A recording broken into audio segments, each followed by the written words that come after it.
To avoid disaster, keep your family and relatives out of your custody and divorce decisions. Hello, I'm Bobby Dale Barina. I've been practicing family law for 30 years.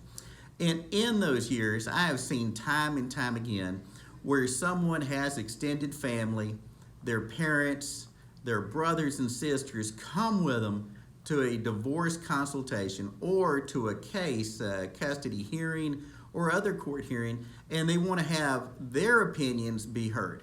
Now, sometimes that can be helpful to give the client support, to let the client know that they're loved.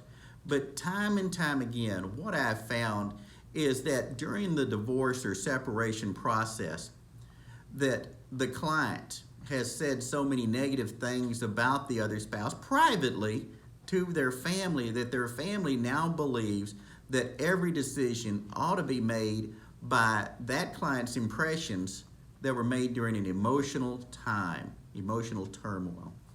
What I've found in my cases is that when family becomes too involved and starts to have their own goals and objectives followed, that these are not the goals and objectives for the client.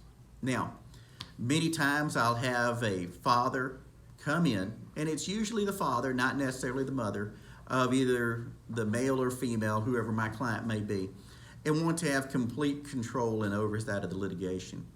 Well, that's the recipe for disaster. In my own cases, I've had a case recently where we discovered that that was going on with the opposing party. We were able to put on that parent on the stand and get information about what was being discussed because the attorney-client privilege, for a variety of reasons, didn't apply when they were in the room with the child, and their child's lawyer. So we learned valuable information that we were able to turn to our benefit to give the judge a more accurate picture of who was making the decisions.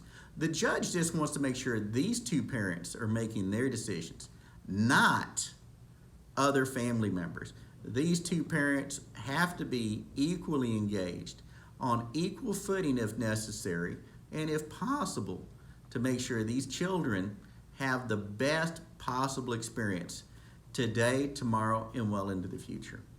The more that you can keep others out of your decision making and to craft your own decision making ability, the more successful you're going to be in custody litigation.